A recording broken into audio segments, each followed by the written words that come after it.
بسم اللہ الرحمن الرحیم۔ حضرت خواجہ معین الدین چشتی رحمۃ اللہ علیہ کے مزار شریف کو جب بادشاہ اورنگزیب عالمگیر نے توڑنے کا ارادہ کیا، بادشاہ اورنگزیب عالمگیر کا یہ معمول تھا کہ جس مزار سے انہیں سلام کا جواب نہیں ملتا تھا تو وہ اسے شہید کروا دیتے تھے، اور یہی نیت لے کر یہ حضرت خواجہ معین الدین چشتی رحمۃ اللہ علیہ کی بارگاہ میں بھی آئے، اور انہیں یہ غلط فہمی تھی کہ اللہ کے ولی مرنے کے بعد مزار میں زندہ نہیں رہتے۔ اپنے اسی وہم کو دور کرنے کے لیے اورنگزیب عالمگیر ایک روز اجمیر شریف تشریف لے گئے۔ اجمیر پہنچ کر اورنگزیب عالمگیر نے اپنے قاضی سے کہا کہ چلو میں یہ مان لیتا ہوں کہ غریب نواز اللہ کے ولی ہیں، مگر جب میں مزار پر حاضر ہو کر ان کو سلام پیش کروں گا تو مجھے سلام کا جواب ملنا چاہیے۔ اگر میرے سلام کا جواب مجھے نہیں ملا تو میں مزار شریف کو توڑ دوں گا۔ شہنشاہ ہند اورنگزیب عالمگیر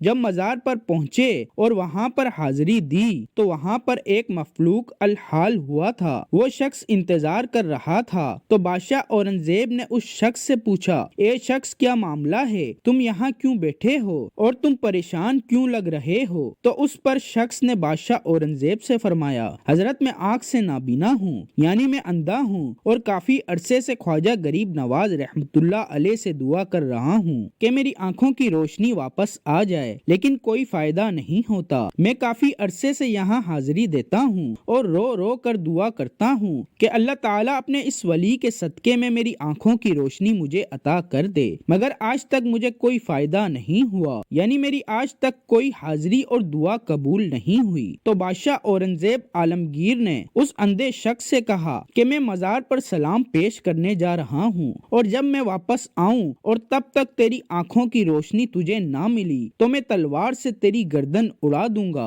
اتنا سننا تھا کہ وہ اندھا شخص اور زیادہ پریشان ہو گیا اور زیادہ غمگین ہو گیا، اور وہ اندھا شخص یہ سوچنے لگا کہ اب تک تو میری آنکھوں کی روشنی نہیں تھی، لیکن اب میری گردن کی باری آ گئی۔ یعنی وہ اندھا شخص کہنے لگا کہ اب تک تو میں اپنی آنکھوں سے پریشان تھا کہ میری آنکھوں کی روشنی نہیں ہے، میں اندھا ہوں، لیکن اب بادشاہ نے میری گردن اڑانے کی بات کہی ہے، یعنی اب میرا بچنا بہت مشکل نظر آ رہا ہے۔ پھر اس اندھے شخص نے زور زور سے رو رو کر اور تڑپ تڑپ کر حضرت خواجہ غریب نواز رحمۃ اللہ علیہ سے فریاد کرنے لگا، اور جب بادشاہ اورنگزیب نے مزار کے پاس جا کر خواجہ غریب نواز رحمۃ اللہ علیہ کو سلام پیش کیا تو مزار میں سے کوئی بھی جواب نہیں ملا۔ جب بادشاہ اورنگزیب نے ایک مرتبہ سلام پیش کیا تو جواب نہیں ملا۔ پھر بادشاہ اورنگزیب نے دوسری مرتبہ سلام پیش کیا، پھر بھی سلام کا جواب نہیں ملا۔ لیکن جب تیسری مرتبہ بادشاہ اورنگزیب نے سلام پیش کیا تو اندر سے آواز آئی، وعلیکم السلام عالمگیر۔ اورنگزیب عالمگیر یہ سن کر دنگ رہ گئے۔ سبحان اللہ! بادشاہ اورنگزیب عالمگیر اس واقعے سے بہت متاثر ہوئے اور انہوں نے حضرت خواجہ غریب نواز رحمۃ اللہ علیہ کی روحانی بزرگی تسلیم کر لی۔ پھر اورنگزیب عالمگیر مزار سے واپس لوٹنے لگے تو کیا دیکھتے ہیں کہ اس شخص کی آنکھیں روشن ہو چکی ہیں۔ بادشاہ اورنگزیب عالمگیر کو دیکھ کر وہ شخص زور زور سے کہنے لگا، اے بادشاہ اورنگزیب، میری آنکھیں صحیح ہو گئی ہیں، مجھے اللہ تعالیٰ نے معاف کر دیا ہے، خواجہ غریب نواز نے میری فریاد کو سن لیا ہے۔ دوستوں، یہ واقعہ ہونا تھا کہ بادشاہ اورنگزیب رحمۃ اللہ علیہ خود ایک اللہ کے ولی بن گئے۔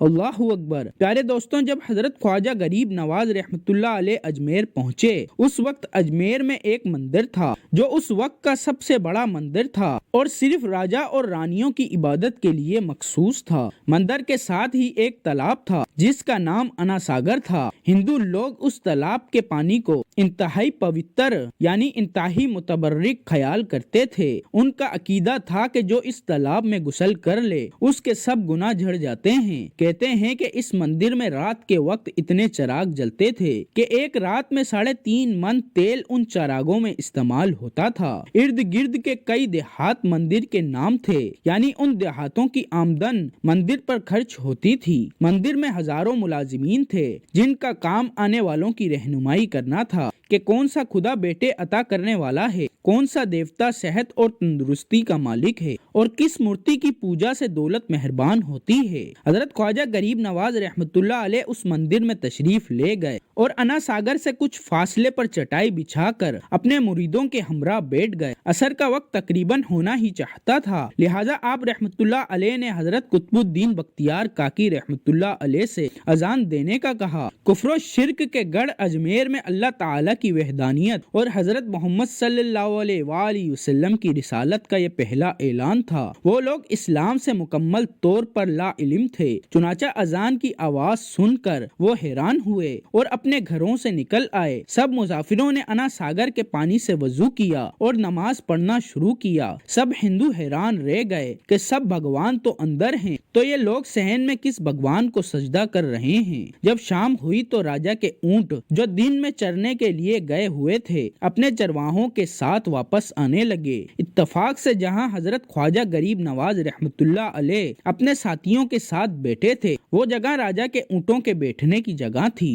چرواہوں نے آپ رحمۃ اللہ علیہ سے کہا، اٹھو بابا، اونٹوں کے بیٹھنے کی جگہ خالی کرو۔ آپ رحمۃ اللہ علیہ نے فرمایا، اتنا میدان پڑا ہے، اونٹ تو کہیں بھی بیٹھ جائیں گے، کیوں مسافروں کو تنگ کرتے ہو؟ وہ نہ مانے اور مسلسل اصرار کرتے رہے کہ اونٹ اسی جگہ بیٹھیں گے۔ آخرکار انہوں نے بہت بدتمیزی سے کہا، یہ راجا کے اونٹوں کے بیٹھنے کی جگہ ہیں اور ادھر راجا کے اونٹ ہی بیٹھیں گے، تم لوگ کہیں اور ڈیرا لگاؤ۔ آخر آپ رحمۃ اللہ علیہ نے اٹھتے ہوئے حضرت قطب الدین بختیار کاکی رحمۃ اللہ علیہ سے فرمایا، اٹھو قطب الدین، یہ کہہ رہے ہیں کہ یہ اونٹوں کے بیٹھنے کی جگہ ہے تو چلو اونٹ ہی بیٹھے رہیں۔ یہ کہہ کر آپ رحمۃ اللہ علیہ اپنے ساتھیوں سمیت وہاں سے اٹھ گئے۔ اگلی صبح جب اونٹوں کو چرانے کے لیے لے جانے کا وقت آیا اور چرواہوں نے اونٹوں کو اٹھانا چاہا تو انہیں پتا چلا کہ اونٹ اٹھنے کے قابل نہیں ہیں۔ انہوں نے اونٹوں کو مار مار کر زبردستی انہیں اٹھانا چاہا لیکن وہ بیٹھے ہی رہے۔ چرواہے پریشان ہو گئے کہ جو اونٹ ان کے ایک اشارے پر اٹھتے بیٹھتے تھے آج کیوں نہیں اٹھ رہے۔ آخر انہیں یاد آیا کہ کل اس مسافر فقیر نے کہا تھا کہ چلو اونٹ ہی بیٹھے رہیں۔ لوگ اکٹھے ہونا شروع ہو گئے، کوئی کہہ رہا تھا فقیر کوئی کامل جادوگر ہے اور کسی نے خیال ظاہر کیا کہ وہ کوئی بھگوان کا اوتار ہے۔ یہ بات راجا پرتھوی تک پہنچ گئی کہ ایک مسافر فقیر نے راجا کے اونٹوں پر جادو کر دیا ہے۔ راجا نے حضرت معین الدین چشتی رحمۃ اللہ علیہ کو پیغام بھیجا کہ تم کیسے فقیر ہو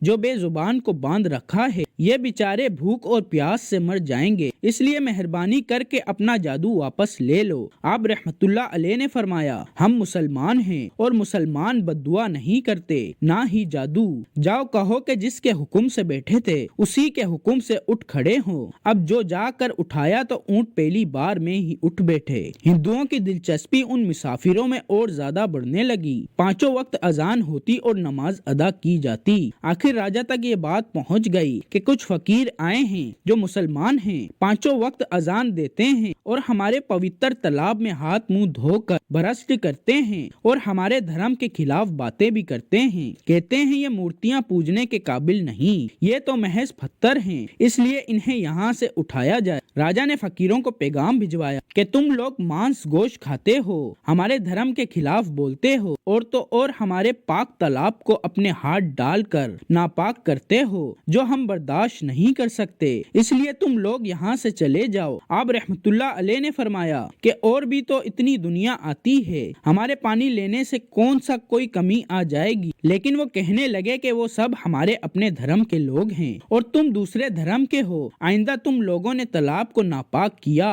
تو ہم سختی سے پیش آئیں گے۔ آپ رحمۃ اللہ علیہ نے حضرت قطب الدین بختیار کاکی رحمۃ اللہ علیہ سے فرمایا، قطب الدین شاید یہ لوگ آئندہ ہمارے پانی لینے پر کوئی فساد برپا کرے، جاؤ ایک مشکیزہ پانی لے آؤ تاکہ ضرورت کے وقت کچھ پانی تو موجود ہو۔ لہٰذا حضرت قطب الدین رحمۃ اللہ علیہ نے ان سے فرمایا، چلو ہم مشکیزہ بھر لیتے ہیں۔ وہ اس شرط پر مان گئے کہ تمہارا جسم پانی سے نہ چھوئے۔ حضرت قطب الدین رحمۃ اللہ علیہ تالاب کی سیڑھیوں پر جا بیٹھے اور مشکیزہ پانی میں ڈبو دیا۔ جب وہ بھر گیا تو حضرت قطب الدین رحمۃ اللہ علیہ نے وہ مشکیزہ اوپر کھینچا، لیکن جو ہی مشکیزہ پانی سے باہر آیا انا ساگر کا سارا پانی خشک ہو گیا، گویا سارا انا ساگر مشکیزہ پاکیزے میں بند ہو گیا۔ انا ساگر کا خشک ہونا تھا کہ پورے اجمیر میں کوہرام مچ گیا۔ وہ رو رہے تھے کہ ہم جو گناہ کی گھڑیاں لاتے ہیں اور انا ساگر میں غسل کر کے ان سے چھٹکارا پا لیتے ہیں، اب ہم گناہوں کا بوجھ لیے کدھر جائیں گے؟ سارے علاقے میں خبر پھیل گئی کہ مسافر فقیر نے جادو کے زور سے انا ساگر کو خشک کر دیا ہے۔ راجہ اس نئی صورتحال سے بہت پریشان ہوا۔ اس نے اپنے وزیروں کو بلایا۔ سب نے یہی کہا کہ فقیر یا تو جادوگر ہے یا پھر واقعی کوئی کامل فقیر ہے۔ ساتھ ہی وہ پریشان ہوئے کہ اجمیر کی رونق تو تھی ہی انا ساگر کے دم سے، اسی کی وجہ سے لوگ دور دور سے اجمیر آتے تھے اور اپنا ایمان تازہ کر کے لوٹتے تھے۔ انا ساگر کے خوش ہونے سے ہندو دھرم کی تبلیغ کو دھچکا لگے گا اور یہی تفشیش ناک بات تھی۔ آخر طے پایا کہ فقیر سے مذاکرات کیے جائیں کہ آخر وہ چاہتا کیا ہے۔ اگر اس کے مطالبات منقول ہوں تو تسلیم کر لیے جائیں یا پھر سب مرد، عورتیں اور بچے جا کر فقیر کی منت سماجت کریں کہ لوگوں کو پریشانی سے نجات دلا اور ہم پر کرم کر، ہم پاپ کا بوجھ اٹھائے کدھر جائیں اور کیسے سکون پائیں۔ یہ تجویز زیادہ آسان تھی، لہٰذا تمام لوگ بابا صاحب رحمت اللہ علیہ کے پاس آئے اور بولے بابا تم بھی وضو کر لیا کرنا، لیکن بھگوان کے واسطے ہمارا انا ساگر ہمیں لوٹا دو۔ آپ رحمت اللہ علیہ نے حضرت قطب الدین رحمت اللہ علیہ سے فرمایا